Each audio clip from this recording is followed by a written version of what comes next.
बिस्मिल्लाहिर्रहमानिर्रहीम। अस्सलाम वालेकुम। आप देख रहे हैं नुमान खोखर यूट्यूब चैनल।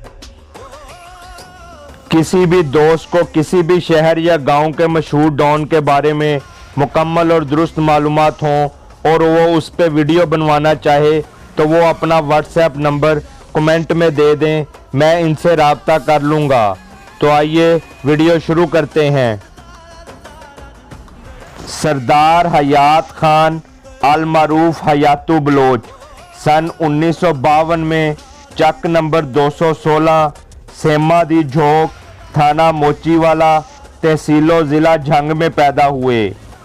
चक नंबर 216 सेमा दी झोंक सरदार हयात खान बलोच अल मारूफ हयातू बलोच के दादा के नाम से मंसूब है, जिनका नाम सेमा खान था।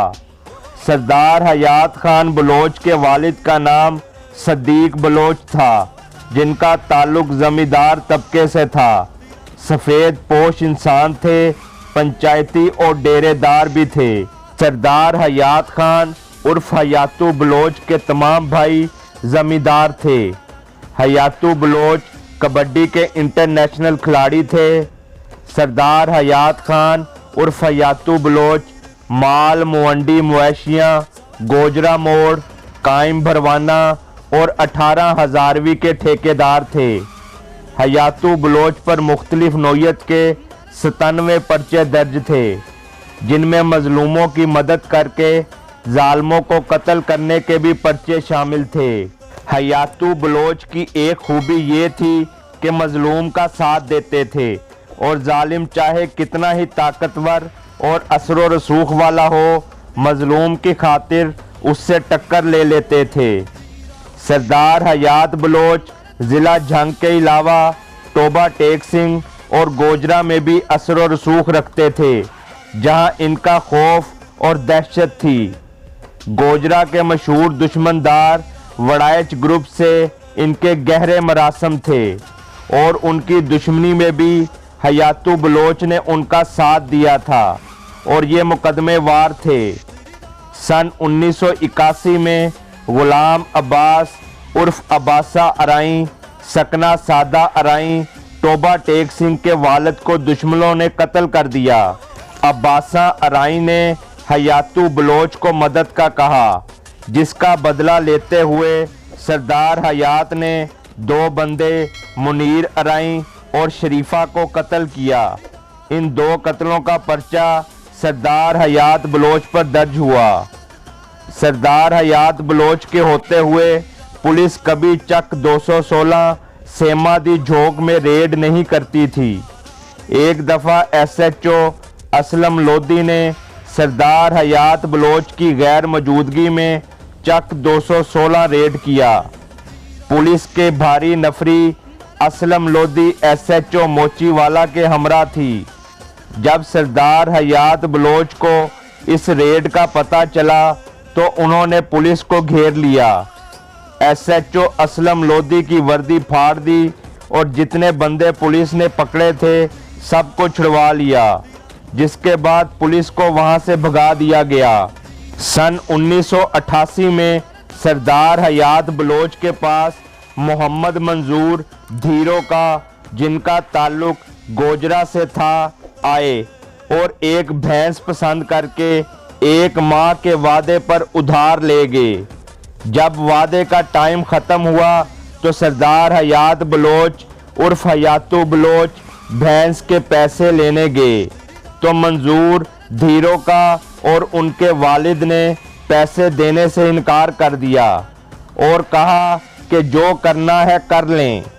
सरदार हयात बलोच ने 10 दिन का वक्त दिया कि मैं आपसे पैसे ले लूँगा, जिसके बाद 10 दिन के अंदर सरदार हयात ने 12 साथियों के हमरा असलहे से लैस होकर रात 4 बजे मंजूर धेरुका के डेरे पर पहुँचे और 10 भैंसें और 1 अदद घोड़ी गन पॉइंट पर लेकर अपने गांव की तरफ वापस आ रहे थे कि पीछे से गोजरा पुलिस ने इतला पर पीछा किया, जहां इनका पुलिस मुकाबला हुआ, मगर सरदार हयात बलोच तमाम भैंसें और घोड़ी लेकर गांव पहुंच गए।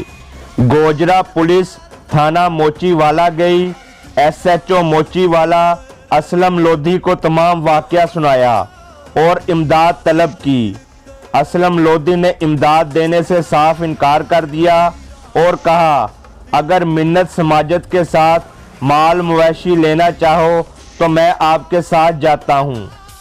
असलम लोधी और मंजूर धीरो का सफ़ेद कपड़ों में डेरे पर आ गए और मिन्नत समाजत करके सरदार हयात बलोच से उनकी भैंस वापस देकर अपना माल वापस ले गए। सरदार हयात बलोच के बहुत से पुलिस मुकाबले भी हुए जिसमें बहुत से लोग जख्मी हुए। पुलिस को ही अक्सर पसपा होना पड़ता था। पंजाब के उस वक्त के मशहूर और नामवर इश्तिहारी सरदार हयात बलोच के पास पनाह लेने आते थे। सन 1989 में सियासी शख्सियत मार जफरुल्लाह भरवाना के कहने पर सरदार हयात बलोच को नज़रबंद किया गया। ऐसा कई दफ़ा हुआ कि सरदार हयात बलोच को सियासी नज़रबंद किया गया। इससे पहले भी सरदार हयात बलोच मुख्तलिफ मुकदमात में काफ़ी अरसा जेल में रहे। सरदार हयात बलोच ताल्लुक़ निभाना खूब जानते थे। मुस्तफ़ा खर जब गवर्नर थे तो चिराग बाली वगैरह के साथ साथ सरदार हयात बलोच उर्फ हयातू बलोच को बस्ता अलिफ का बदमाश बनाकर गोली का आर्डर हुआ था। आखिरकार 1 जून सन 1990 को गोजरा मोड़ पर अपने दोस्त इश्तिहारियों को पनाह देते हुए एक पुलिस मुकाबले में जहां बहक हो गए।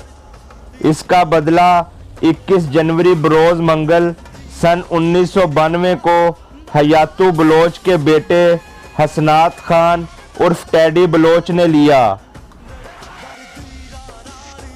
चुदराहट, ताकत का नशा, सियासी अदावतें, ख़ानदानी रंजिशें और अना ऐसे अनासर हैं जो इंसान से उसकी समझबूझ छीन लेते हैं।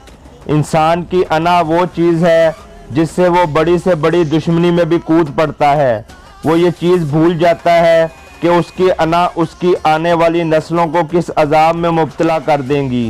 ये दुश्मनियाँ जिसमें कई कई अफराद कत्ल हो जाते हैं, बाद में उनके ख़ानदानों का जो हाल होता है ये सिर्फ वही जान सकते हैं जो इसमें से गुज़रते हैं। अपने प्यारों को खोने का दुख सिर्फ वही समझ सकते हैं जो अपने प्यारों को खोते हैं। जुर्म की दुनिया किसी को माफ़ नहीं करती, इसीलिए आजिज़ी और दरगुजर का हुक्म दिया गया है और इसी वजह से गुस्सा हराम करार दिया गया है। हमें अपने अंदर बर्दाश्त पैदा करनी चाहिए और ऐसी बातों से इज्तनाब करना चाहिए जो किसी भी दुश्मनी का बायस बने। मेरा मकसद नौजवान नस्ल को जुर्म की दुनिया से बचाना है जिसमें वापसी का रास्ता नहीं होता और ज़िल्लत और रुसवाई ही उसका मुकद्दर बनती है। हमारा मुआशरा ऐसी बेशुमार दर्द भरी दास्तानों से भरा पड़ा है जिसमें दुश्मनियों की वजह से ख़ानदानों के ख़ानदान उजड़ चुके हैं, जिनमें बहुत से लोग कत्ल जबकि कातलों से जेलें भरी पड़ी हैं। कत्ल को एक लम्हे का पागलपन करार दिया गया है। कत्ल के पीछे नफ्सियाती अवामिल भी हो सकते हैं और किसी खित्ते की रवायात भी। इस एक लम्हे के पीछे कोई हादसा, वाकया या कोई और ही ड्रामा होता है जिसके असरात अंदर ही अंदर काम कर रहे होते हैं।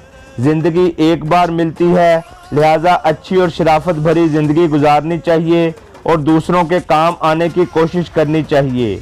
मेरी तमाम वालिदैन से गुजारिश है कि अपने बच्चों की तालीम और तरबियत पर ख़ास तवज्जो दें और उन पर कड़ी निगाह रखें ताकि वो अच्छे और शरीफ शहरी बन सकें और मुल्क पाकिस्तान की तामीर और तरक्की में अपना अहम किरदार अदा कर सकें, क्योंकि माँ की गोद को अवलीन दरसगाह कहा गया है। उम्मीद करता हूँ आपको वीडियो अच्छी लगी होगी। मेरा channel Numan Khokhar subscribe, like और शेयर करना ना भूलें और बेल का बटन ज़रूर दबाएं ताकि आपको नई आने वाली वीडियोज़ मिलती रहें। इसके साथ ही मुझे इजाज़त दें। अल्लाह हाफिज़।